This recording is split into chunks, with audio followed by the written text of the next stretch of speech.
여러분 안녕하십니까? 오늘은 백자초문 한자의 학습 중에서 부수 부분에 대해서 설명을 드리도록 하겠습니다.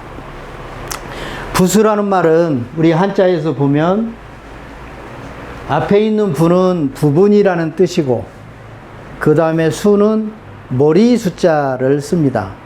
자, 이 말은 무슨 뜻이냐면 어느 부분이기는 부분인데 머리와 같은 부분 이런 뜻이에요. 그래서 그 글자 속에 들어서 뭔가 그 중요한 머리와 같은 역할을 하는 이제 그런 부분이다 이런 뜻에서 이제 부수라는 말이 만들어져서 쓰이고 있습니다. 그래서 보통 우리가 이제 부수에 따라서 이 한자를 구분해서 이제 지금은 학습을 하고 있는데 저 부수 부분을 오늘은 설명을 좀 더 세세하게 드리도록 하겠습니다. 자, 우리 한글에서 보면은 보통 이제 자음, 모음 우리는 이렇게 구분을 합니다. 초성자를 자음이라고 하고, 중성자를 모음이라고 하고, 종성자는 이 초성자를 다시 씁니다. 자, 이런 관점에서 볼 때에 한자에서 부수라는 것은 우리 한글의 기역, 니은, 디귿, 아야어여 이것과 같아요.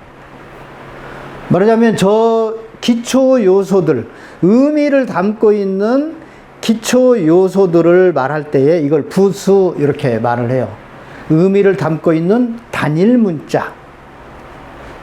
전부 우리 이 한글에서 보면 다 의미들을 가지고 있잖아요. 그런 관점에서 요것들을 한자의 관점에서 보면 요것들이 다 부수입니다. 부수. 따라서 지금 한자에서는 부수자를 이렇게 구분을 해요. 단순한 것, 하나로 된 것들, 그 다음 여기 이제 둘로 된 것들, 이런 식으로 쭉 구분을 해서 필이약이라는 한자까지 지금 그 부수자를 214개로 구분해서 쓰고 있습니다. 그런데 저 214개는 이제 오늘날 우리가 쓰는 부수자고 AD 100년에 허신이라는 분이 설문해자라는 책을 만들면서 부수자를 설정을 했어요. 그런데 그때 부수자는 총 개수가 540개였어요. 540개. 그래서 저 540개를 말할 때에 54 곱하기 10, 54는 6 곱하기 9. 그래서 6은 짝수의 극대수, 9는 홀수의 극대수. 그래서 6, 9, 54로 하고 그거에다가 10배를 해서 540개를 정했다. 이렇게 이제 말하기도 해요. 근데 뭐 그건 알 수는 없지만 어쨌든 설문해자라는 책이 등장을 하면서 부수 540개의 체계가 정립이 됩니다. 근데 어쨌든 그 540개의 부수가 청나라 때로 내려오면서 214개로 조정이 돼요. 자, 저 조정이 된다는 것을 여러분들이 주목할 필요가 있습니다. 원래 540개였다가 214개로 줄어든다. 뭔가 그 줄어드는 그 속에 우리가 개입할 여지가 있는 겁니다. 그래서 이제 우리가 부수를 다시 보게 되는 거죠. 어쨌든 여기에서는 우리가 그런 가능성, 부수라고 하는 것이 고정된 게 아니구나. 우리 한글처럼 이렇게 뭐 자음 몇 자, 모음 몇 자로 해서 확정된 게 아니구나. 이런 그 가능성을 우리가 여기서 찾아볼 수가 있어요. 한번 보겠습니다. 자, 부수라는 것은 의미를 지닌 단일 문자다. 그게 기호가 됐든 모양이 됐든 의미를 담고 있는 단일 문자. 그걸 우리가 이제 그 부수라고 하고, 종류는 말씀드린 대로 540개에다가 현재는 214자다. 그런데 여러분들 그 부수를 이제 한자 공부를 많이 하신 분들은 부수를 뭐 거의 다 대부분 공부를 하십니다. 그런데 그 부수를 가만히 보면 뭔가 문제점이 있다는 것을 알게 돼요. 그 대표적인 문제점이 이겁니다. 중복이 심하다. 자, 뭐 우선 간단하게 이자를 보면 일자가 두 개잖아요. 그럼 이건 뭐겠어요? 일에 속한 한자다. 이렇게 보면 되는 거예요. 그런데 이것을 둘로 또 나누어서 이것도 부수자에다 넣었어요. 자, 이런 뭔가 약간의 이 다른 견해.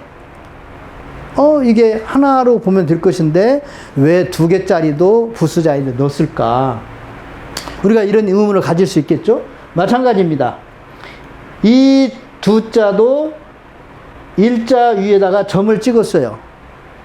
그럼 이건 뭐예요? 점과 일이라고 하는 부수자를 결합해서 만든 글자잖아요. 그 다음, 이런 것들은 그렇다 치더라도, 다른 글자들을 보면은 뭔가 그런 것들을 읽어낼 수 있는, 이것은 둘로 나누어서 이 요소와 이 요소를 알면 알 수 있는 건데, 왜 부수자에 들어있지? 이런 의문을 가질 수가 있어요. 왜 그러냐면, 부수자라고 하는 것은 단일 문자이기 때문에 그래요. 이런 정의 때문에. 근데 이건 단일 문자가 아니잖아요. 우리가 보통 문자라고 구분을 할 때, 문자 이렇게 말을 하는데, 그 문과 자는 엄연히 구분되는 자기들의 성격을 가지고 있어요. 자, 문이라고 하는 것은 이런 의미예요.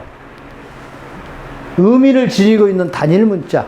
그 단일 문자를 말할 때에 문이라고 해요. 그럼 자는 뭐냐?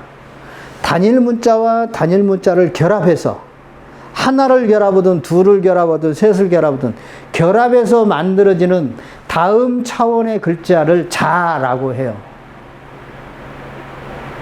자, 문자에서 문과 자의 이해가 이제 명확해지시죠? 단일 문자일 때만 문이라고 해요. 그 다음에 이런 것처럼, 이런 것들은 전부 자에 속해요.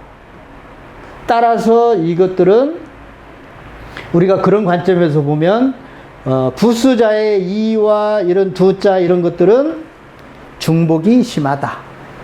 근데 이런 것은 지금 단순한 한자에서도 그런데, 뒤에 막 등장하는 많은 한자들, 부수자들, 그건 더 말할 나위가 없겠죠. 그래서 중복이 심하다. 이 말은 더 줄일 수 있다. 그런 말이에요. 지금 214개 부수자는 더 줄일 수 있습니다. 그런데 왜 못 줄이느냐? 그 글자가 의미하는 바가 뭔지를 모르기 때문에 못 줄여요. 그래서 이놈을 부수자가 아닌 이놈을 부수자로 나눌 수가 없어서 그대로 부수자라고 하고 지나가는 거예요. 자, 무슨 말씀인지 이해하시겠죠? 왜 이런 글자들이 부수자에 들어있냐면, 이 일을 뭐라고 내가 지금 설명할 수가 없다. 일 2개를 합쳐가지고 저 이 일을 설명을 해야 되는데, 내가 설명하기 어렵다. 그러니까 어떻게 돼요? 설명하기 어려우니까 그냥, 이거 부수자라고 하자. 이렇게 쓰고 있다고 보시면 됩니다. 그 다음에 지금 부수자의 문제점 중에 또 하나가 뭐냐면, 누락된 게 많아요. 누락된 거. 말하자면 빠져있는 거. 한자는 이런 단일 문자들의 결합으로 되어 있습니다. 단일 문자와 단일 문자들의 결합으로 되어 있습니다. 그리고 그것을 설명하는 것이, 그 핵심, 단일 문자를 설명하는 것이 부수자라고 하는 글자의 명칭이 가지고 있는 게 그거예요. 그래서 사실 한자는 부수자만 하면 우리가 한자를 다 알아야 돼요. 우리 기역, 니은, 아야, 어요 알면 우리말 다 쓰잖아요. 한자가 정확하게 그러해요. 그러해야 맞아요. 그런데 왜 우리가 한자를 모르냐면, 이런 분류 자체가 지금 잘못되어 있어요. 그리고 이런 것들은 어디에, 지금 이 직자의 아랫부분, 색자의 윗부분, 여기 적자의 입자 밑에 이렇게 되어 있는 이런 부분, 이런 부분에 대해서는 어디에도 설명이 없어요. 그리고 지난 강의 첫 부분에서 말씀드렸던 붉을 단자 같은 모양, 그런 모양에 대해서는 어디에도 설명이 없어요. 설명이 없기 때문에 알 수도 없어요. 그러니까 어떻게 돼요? 사람마다 그 글자를 보고 느낌으로, 요건 요런 모양이니까 아마 요런 걸 거야. 느낌으로 그 글자를 풀이를 합니다. 그런데 여러분, 느낌으로 풀이해도 되겠어요? 이렇게 엄정한 이론 체계, 우리가 앞서서 이야기했던 그런 논리적 바탕 위에서 이 문자들을 만드는데, 그런 느낌으로 설명해서 되겠어요? 자, 이런 누락된 거 어디에도 말하지 않습니다. 흑자의 이 위에 있는 요거. 어디에도 설명이 없어요. 그러니까 결국에 지금 이제 한자 가르치는 분들이 하시는 학습법은 야, 그냥 막 써보고 외워라. 들어가면 들어갈수록 모르는 게 너무 많아요. 자기 자신도. 그러니까 그렇게 말할 수밖에 없는 거예요. 그래서 지금 한자 학습의 문제는 부수자의 이해 부족에 있다. 이렇게 이제 바꾸어 말할 수도 있어요. 우리가 부수에 대한 이해가 깊어지면 한자는 그냥 부수대의 결합이니까 그거 어떻게 결합하는가? 그 부분만 우리가 이제 알아채면 되는데 그 결합하는 그 뭔가 원리, 그 원리가 또 뭐냐면 앞 시간에 얘기했던 하나와 둘과 셋이에요. 그러니까 이런 원리를 알고 이 단일 기호들의 의미를 알면 한자는 외워서 되는 문자가 아닌 거죠.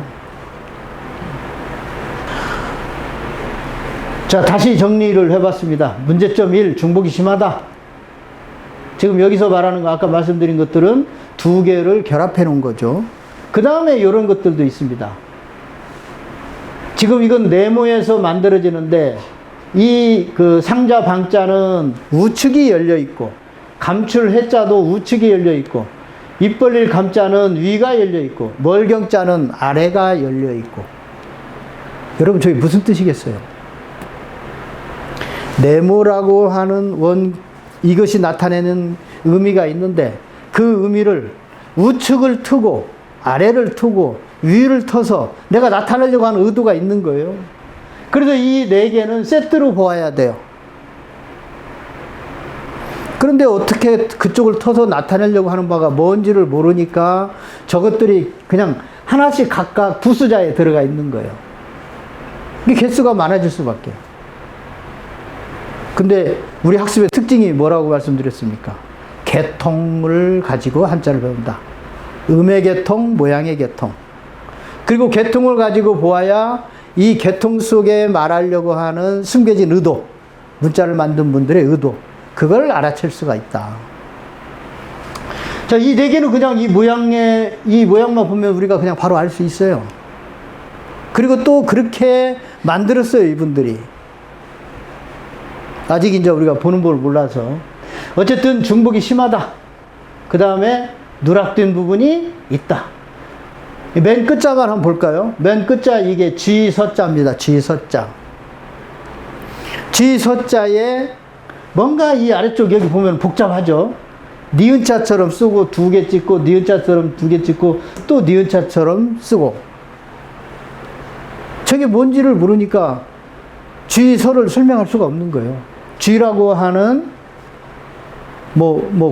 짐승이라고 해야 되나요? 곤충이라고 해야 되나요? 저 쥐에 대해서 설명을 할 수가 없는 거예요. 어디에도 그 부분을 얘기해 주지 않으니까. 저것은 이제 글자가 한 5,000년 동안 지나오면서 모양이 변했다. 변한 모양. 그것 때문에 이제 우리에게 어렵게 이제 어려운 문자로 이제 인식이 되는 거죠. 그런데 맨 처음 저 글자를 만든 사람들은 쥐에 대한 당연한 이야기를 가지고 기호들을 만들었어요. 그래서 처음에 기호들을 그대로 써줘야 되는데 왜 이 세상을 살아가다 보면은 스스로 이제 똑똑하다고 생각하는 분들이 자기 생각을 가지고 글자들을 바꿔요. 그런데 이게 바꾸면은 개선이 돼야 되는데 문자를 만든 분보다 지혜가 부족한 분들이 글자에다 손을 대다 보니까 개선이 아니고 개악이 된 경우라고 할 수 있습니다. 모양을 바꾸더라도 이분들이 나타내려고 하는 의도를 그대로 반영을 해줬으면 그 한자의 특징은 그런 거잖아요. 모양의 특성이 강하기 때문에 오늘날 우리가 그 용어가 나타내려고 하는 개념을 쉽게 알 수 있는데 지금은 그렇지를 못해요. 자, 그런 것들을 우리가 뭉뚱그려서 부수자의 문제점이다. 이렇게 이제 말씀을 드릴 수 있다는 거죠. 이제 저는 이제 그런 부분들에 대해서 여러분보다 먼저 그런 문제점이 있다는 걸 파악을 하고 그렇다면 그런 부분들을 조절을 한다면 부수자에서 어떻게 부수자의 변경이 가능하겠는가. 여기에 대한 답도 제가 내놓아야 정확하게 이제 연구한 사람이라고 이제 할 수 있겠죠. 그래서 제가 이제 정리를 해봤더니 한자에는 기초가 되는 14자가 있습니다. 저것은 기초 한자이기도 하면서 아까 이제 문자를 말씀을 드렸는데 자라고 하는 이 문들을 가지고 서로 섞을 때에 섞는 근본 원리를 또 무엇이 가지고 있냐면 이 기초 14자가 그대로 담고 있어요. 그러니까 기초 14자는 스스로 문자면서 동시에 스스로 문이면서 동시에 다른 자들이 만들어지는 원리를 담고 있다. 그 다음에 이제 우리가 배워야 될 한자가 있다면 상형 한 80여 자. 뭐 조금 더 될 수도 있습니다만 하여간 80여 자. 왜냐하면 이 상형은 모양을 가지고 이 모양만 있으면 내 생각을 전달하는데 매우 도움이 될 만한 그런 모양들을 활용을 합니다. 이분들이. 근데 너무 당연한 거 아니에요? 제가 제 생각을 전달하려고 할 때 100마디 말보다 우리가 서로 알고 있는 그 소재를 활용을 하면 훨씬 전달에 도움이 되잖아요. 그래서 전달에 도움이 되는 상형, 모양들을 한 80여 자를 이분들이 활용을 합니다. 따라서 80여 자는 우리 생각을 전달하는데 도움을 주기 위해서 만든 것들이에요. 이 기초 14자는 매우 의도적인 글자라고 보면 돼요. 의도적으로 일부러 만드는 기호 문자예요. 거기에 비해서 이 상형 문자는 나무, 사람, 손, 발 이런 걸 그대로 갖다가 써요. 따라서 뭔가 생각을 전달하는데 매우 편리한 도구가 되죠. 자, 그런 부분들 둘만 합치면 이 둘을 합쳐놓으면 우리가 알아야 될 한자는 한 100여 자.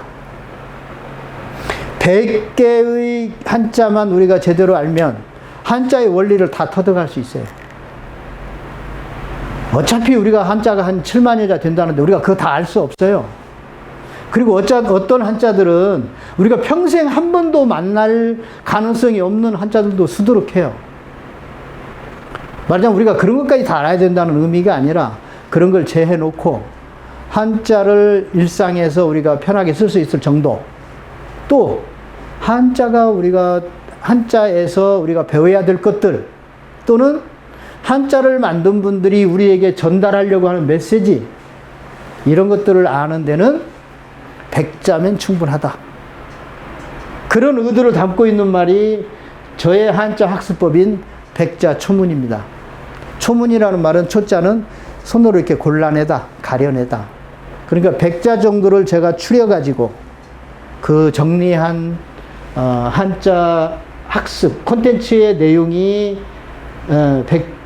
콘텐츠의 제목이 백자 초문이고 한자는 한 100여 자 정도, 이렇게 이제 말씀드릴 수 있습니다. 자, 백자를 아는 것의 위력은 위력을 한번 설명을 드리도록 하겠습니다. 우리가 지금 이룰성자를 이렇게 씁니다. 그런데 이 모양만 가지고는 이룬다, 이루어졌다, 우리가 보통 성공이라는 말을 쓰는 것처럼 그런 의미를 여기서 읽어내기가 불가능해요. 알 수가 없어요. 이것을 알기 위해서는 반드시 우리가 이것의 원래의 문으로 돌아가야 돼요. 문. 단일 문자, 문. 그래서 이것을 우리가 이제 상형문 그러잖아요. 단일 문자, 그런 뜻이에요. 이 전체가 지금 나타내려고는 어떤 하나의 뜻이 있다. 이것을 이제 모양을 바꾸어서 지금 우리가 이를 성이라고 해서 성자라고 부르는 거죠. 자, 이제 한자의 그 백자초문에 오면 불가피하게 우리가 이 옛 상형문에 대해서 이렇게 조금 익숙해져야 됩니다. 자, 이제 이 글자가 이제 만들어지는 배경에 대해서 우리가 이제 알아봐야 되겠죠. 이 글자는 개통이 있다고 그랬습니다. 개통이 있다는 것은 그 글자의 내력이 있다, 내력. 그 내력을 약간 이해를 해야 됩니다. 자, 성자가 만들어지는 과정에는 이런 배경에는 이런 과정들이 있습니다.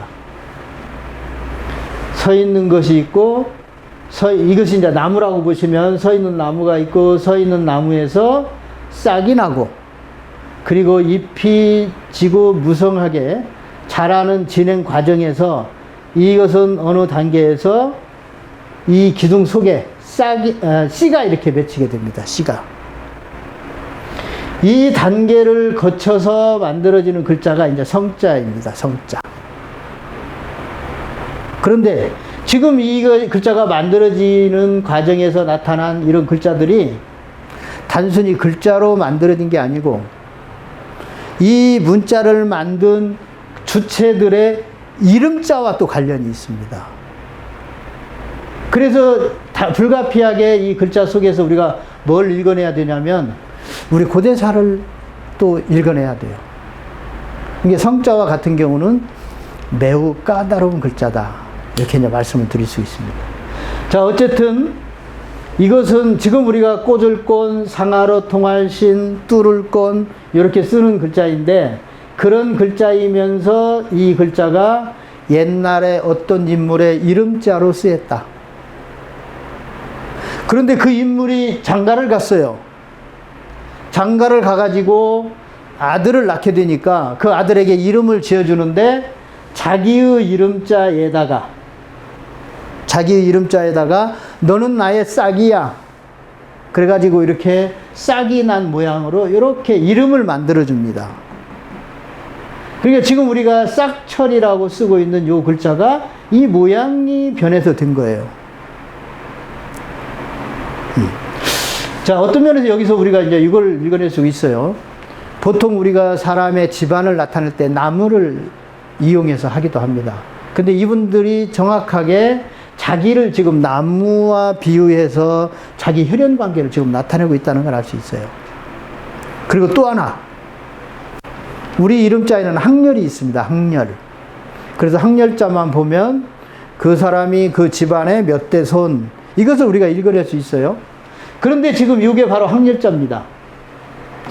내가 나의 표시 위에다가 이걸 더함으로써 나의 아들을, 그 다음에 내 표시에 나의 아들의 표시에 씨를 표시함으로써 나의 손자를, 이렇게 이제 지금 표현하는 모종의 어떤 흐름이 이 속에 놓여 있다는 것을 우리가 짐작할 수가 있습니다.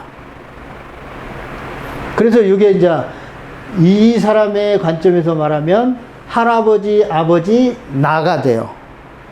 이 사람의 관점에서 말하면은 아버지와 아들이 돼요. 그리고 이 글자에서 이제 만들어지는 게 우리가 불글주라고 쓰는 이 글자입니다. 자, 그래서 이 북다라고 하는 개념은 요 씨에서 가져와야 돼요. 씨 속에 북다라는 개념이 담겨 있기 때문에 이 글자를 북다라는 뜻을 나타내는 글자로 쓰는 거예요. 자, 이게 왜 불글주인지는 이제 이 시대 역사를 조금 우리가 공부를 해야 되는데, 그러니까 그건 너무 장황하기 때문에 여기서는 생략을 하고, 어쨌든 지금 우리가 쓰고 있는 성자는 이 글자 다음 단계에서 만들어진다. 그런데 이게 사람의 이름자니까 이 글자도 사람의 이름자다. 자, 이분이 누구냐면, 가운데 이렇게 점을 찍어서 나타낸 이분이 누구냐면, 사망 오제 중에 첫 번째 인물, 전후 고양이라고 하는 분이 이분입니다. 자, 이분 집안에서 대대로 쓰는 족표가 요 삼지창이에요. 그러니까 여러분들이 동양 문화를 이제 보실 때, 우리가 지금 가지고 있는 전통 문화들을 보실 때에 어떤 모양인데 그 윗부분에 새 구조로 되어 있다. 이것은 전부 이 집안의 후손들이 쓰는 상징이라고 보시면 돼요. 대표적인 게 뭐가 있겠습니까? 홍쌀문. 여러분들 홍쌀문을 가만히 보세요. 개수가 13개도 있고 11개도 있고 12개도 있고 10개도 있고 이래요. 근데 가운데 보면은 이렇게 삼지창 같은 게 딱 놓여져 있습니다. 그게 무슨 뜻이냐? 이 집안 사람들이 그 홍쌀문 문화를 만들었다, 그런 뜻이에요. 어쨌든 이 삼각형, 이 산발이, 요게 이제 우리 그 한민족의 상징인데, 이 집안과 다른 집안이 결혼 동맹을 맺습니다. 근데 이때의 다른 집안이라고 하는 것은, 고양시와 상대되는 다른 집안은 제국 고신씨 집안이에요. 고양시와 고신씨가 서로 왕을 교차해서 합니다. 그 고양시 집안과 여기서 이제 이렇게 깃발처럼 되어 있는 요 모양, 저 모양이 바로 고신씨 계통의 선대 황제의 족표예요. 황제 집안들이 그것을 자기 집안의 표시로 써요. 그러니까 다시 설명을 드리면, 이 삼지창은 고양시 선대부터 대대로 그 집안이 쓰는 족표이고, 여기 리을차처럼 되어 있는 이 깃발은 헌원 황제 집안의 후손들이 대대로 쓰는 자기 집안 족표예요. 자, 이 성자에서는 그 두 개가 이렇게 합쳐져 있다는 것을 볼 수 있어요. 그건 뭘 말하냐면, 두 집안이 결혼 동맹을 맺었다. 이게 결혼을 매개로 두 집안이, 야, 우리 더 이상 싸우지 말고 이제 평화롭게 살자 라고 결혼 동맹을 맺어요. 그 동맹을 맺은 흔적이 바로 이겁니다. 삼지창 플러스 리을. 결혼 동맹을 맺었는데 그 사이에서 자식이 태어났어요. 여기에 이렇게 우측에 엉거주춤이 있는 이 모양이 이 두 집안의 결혼 동맹에서 탄생한 자손입니다. 그래서 이제 아이가 태어나니까 이 집안과 두 집안이 이제 정쟁을 멈추고 화합하기로 했는데, 결혼 동맹을 맺어서 결혼을 했는데 거기서 아이가 태어났어. 그러니까 두 집안이 뜻을 이루었다 라는 뜻에서 이 글자, 이 모양을 가져다가 지금 이렇게 모양을 바꾸고 일을성이라고 씁니다. 뭔가 저 글자는 지금 한자가 고대 역사와 매우 긴밀하다는 것을 말해주는 아주 대표적인 글자예요.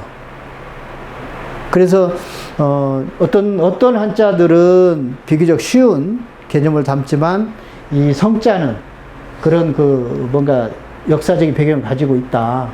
자, 여기서 볼 때 이제 이런 한자들이 전부 문입니다. 문. 서 있는 글자, 서 있는 나무에서 싹이 나는 문자, 그 다음에 싹이 나고 씨가 맺히고, 이런 것들이 다 그냥 문자예요. 상형문이라고 할 때. 그런데 그런 의미들을 또 중복해서 이제 이런 문자를 또 만들어요. 이게 상형문에 들어와도 그 속에 또 다른 그 결합들이 그 속에 숨겨져 있다. 이제 상형문에 대한 이해가 한자 이해에서는 반드시 필요합니다. 그런데 이런 상형문들이 어디에 담겨 있냐면 고대 청동기에 그대로 담겨져 있어요. 지금으로부터 한 5,000년 전 그 청동기를 사용한 분들이 청동이라고 하는 소재를 써서 도구를 만들어요. 그런데 그 도구를 첫 번째 만든 도구를 어디다 썼냐면 제사에 씁니다.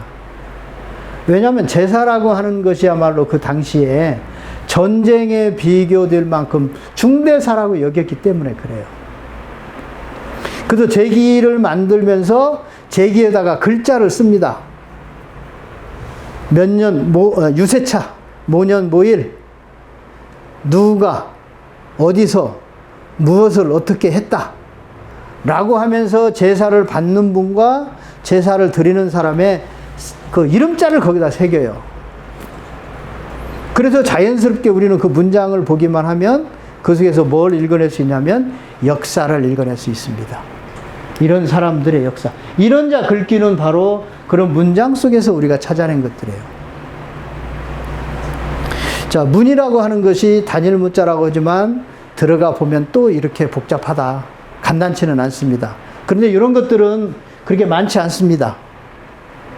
이분들의 역사와 관련해서 만들어지는 문자의 그룹이 있어요. 그 그룹만 이해를 하면 뭐 크게 어렵지 않게 우리가 이제 그 역사와 문자를 이렇게 연결할 수가 있습니다. 자, 성자를 한번 다시 보겠습니다. 이 모양에서 이 아이하고 좌측에 요거 이제 서명인데 이 좌측만 빼면은 이 모양이 남습니다.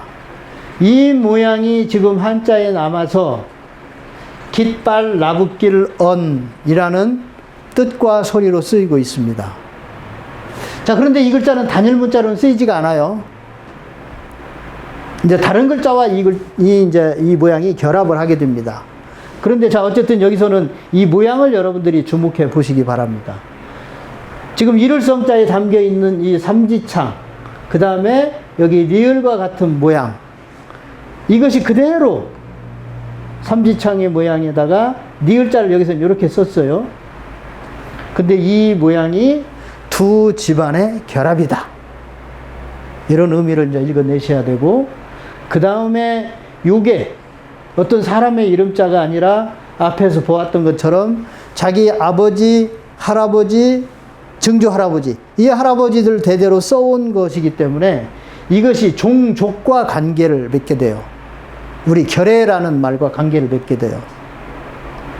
자, 그래서 이제 이 깃발 나붓길 언자가 저것을 토대로 이제 많은 한자들이 만들어집니다. 자, 한번 보시면 아래에 있는 것들이 전부 깃발 나붓길 언자를 메인으로 하고 지금 만들어진 한자들이에요. 이 글자들이. 그리고 이 모양의 대표적인 모양이 또 여기도 담겨져 있네요. 위에 있는 요게 지금 요 모양입니다. 깃발 나붓길 언. 이 가운데 중자 위에 있는 부분이 바로 깃발 나붓길 언이에요. 이것은 무슨 뜻이냐면 내가 우리 집안을 나타낼 때에 저 기호를 써요. 그럼 다른 사람들은 저 깃발을 보고 아, 저 어느 집안의 자손이구나, 이걸 알 수 있겠죠. 그런 표시로 이제 요 깃발을 씁니다.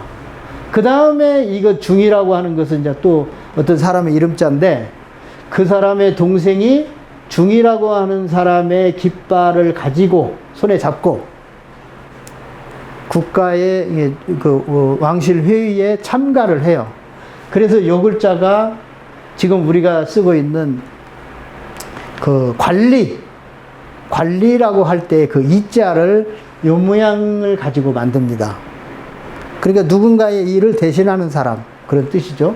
그런데 이 글자가 원래 이 깃발 나붓길 언과 관계가 있고, 이 집안이 바로 요 분들의 집안이고, 요 분들의 집안이 고양시와 그 아버지 희화주씨, 그 할아버지 염제 신농씨 집안이다.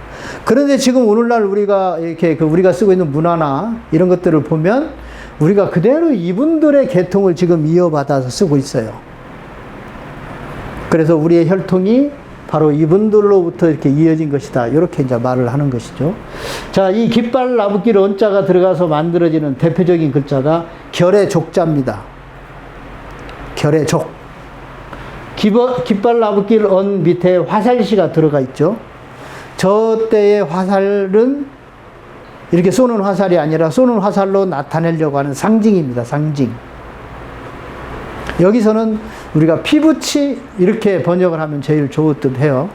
우리가 깃발을, 어떤 깃발 아래 모여있는 살붙이, 이런 뜻. 이게 이것은 개인을 말하지 않아요. 한 집안만, 한 가정을 이야기하지 않아요. 적어도 할아버지, 증조, 고조를 같이 하고 있는 이 집안의 그 자손들을 말합니다. 자, 여기에 이제 요런 지금 깃발 나붓길 언이 들어있다는 것은 또 우리에게 뭘 말해주냐면, 우리가 결애족이라고 할 때 결애라고 하는 개념이 저때 만들어진다. 자, 이 글자가 일단 들어가야 되죠. 이 글자가 들어가기 전에 깃발 나붓길 언이 있어야 되죠. 근데 이제 깃발 나붓길 언의 정체를 우리가 알았어요. 고양시와 그 다음에 상대편 여자가 결혼을 해서 거기서 아이가 태어났다. 그러니까 깃발 나붓기로는 적어도 고양시와 관련된 그 후손들의 표시다. 그럼 우리가 이제 결례를 조기라고 할 때 저 기원이 언제냐? 우리가 정확하게 말할 수 있죠. 무조건 고양시 이후라고 말할 수 있어요. 이 글자가 만들어지는 주인공이 바로 고양시이기 때문에 그래요. 그 다음에 우리가 여행한다. 여러분, 지금 우리는 여행을 이제 이렇게 참 쉬고 싶어서 타 지역으로 이렇게 이동하는 걸 우리가 여행이라고 하는데, 글자가 이렇게 깃발 나붓길 언과 관계가 있다고 하면 이때의 여행은 지금 우리의 여행과 달라요. 이것이 깃발을 앞세웠다고 하는 것은 적어도 집단, 무리의 이동을 뜻해요. 무리의 이동. 그런데 집단, 무리가 이동해서 뭐하러 이동을 할까요? 왜 이동을 할까요? 지금의 우리 문화에다 비교해서 설명한다면 제사와 관계가 있습니다. 천제. 우리가 이제 그 시제를 모실 때는 그 후손들이 전부 그 시대 모신 장소로 막 모여들잖아요. 이 여행이라는 개념이 바로 그겁니다. 집안 국제나 천제나 이런 제사를 드리기 위해서 집단이 이동하는 것. 그것이 이 여행의 원 개념입니다. 그리고 또 그 원 개념을 비기적 그대로 반영하고 있는 것이 우리 그 군사 조직에 보면 군이 있고 군단이 있고 사단이 있고 여단이 있고 대대가 있고 중대가 있고 이렇습니다. 그 중간에 끼어있는 여단. 여단이라고 하는 개념이 정확하게 이런 의미를 가지고 있어요. 집단, 무리. 여단의 개념이 이 속에 그대로 담겨 있다. 그래서 이 여행은 오늘날 우리 개인의 어떤 그 휴식이 필요해서 이동하는 이동이 아니고, 원래의 여행은 제사를 드리기 위해서, 국제가 됐건 시제가 됐건 제사를 모시기 위해서 그 무리가 이동하는 것. 이런 식으로 여기에 있는 글자들은 전부 그렇게 보아야 됩니다. 이게 이 글자가 들어있는 한, 이 글자들은 전부 어떤 혈연과 관계가 있고 집단과 관계가 있다. 그 집단이 공동으로 하는 어떤 것. 이런 개념들을 가지고 이제 이런 글자들을 보아야 돼요. 그래서 그냥 이 글자 하나를 돌선, 기기, 이렇게 이야기를 외워가지고는 그 글자들이 담고 있는 뜻을 알기가 어려워요. 그래서 반드시 내력을 알아야 된다. 역사를 알아야 된다. 그리고 그 역사를 통해서 결국 이것들을 통해서 또 우리가 뭘 알아가야 되냐면, 이분들이 가지고 살았던 가치관, 하나와 둘과 셋. 여러분, 이런 것들이 아니라고 하면은 우리가 이런 공부를 어렵게 왜 합니까? 아마 이런 글자들, 이런 기기나 이런 것들은 우리가 살아가면서 저 글자를 만날 기회가 몇 번이나 있겠어요.